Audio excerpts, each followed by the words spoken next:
Mga higala, may buntag. Nagkape ka na ba? Kung wala pa, higo pa rin kape, anong minita ng tiyan.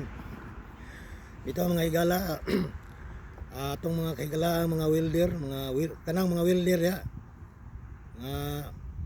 Na gusto nga mong ari og Canada or sa United Kingdom. Ako kamo nga giawhag, gidasig nga makuha og English test, anang gitawag og IELTS, International English Language Test. Kay atong amigo rin nga si Sir Ramon Balis nagkinahanglan og daghang mga welder para sa UK o diri sa Canada. Kanya sa mga smawer pwede ra mo basta kibalo lang mo og MIG. So ayaw mo paglangay kung ganahan gusto mong maris Canada, kuha mo daw IELTS. Tana mo unsa unang IELTS sa may gamit. Ang gamit sa IELTS good requirement na siya para sa immigration.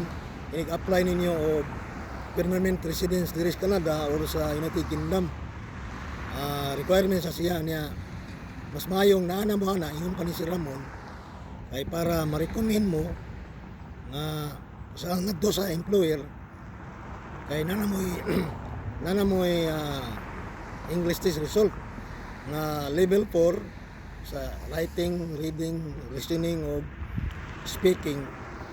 Level 4 para sa UK na niya ang level 5 para diri sa Canada.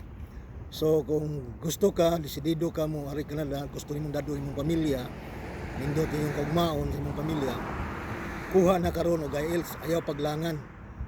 Niya kung nana kay IELTS, pahibawa dayon ko.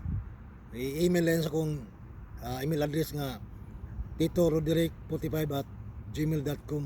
Ako lang ibutang sa description. Na ayaw sana ipadala yung resume kung wala pa mo yung English test result. Okay?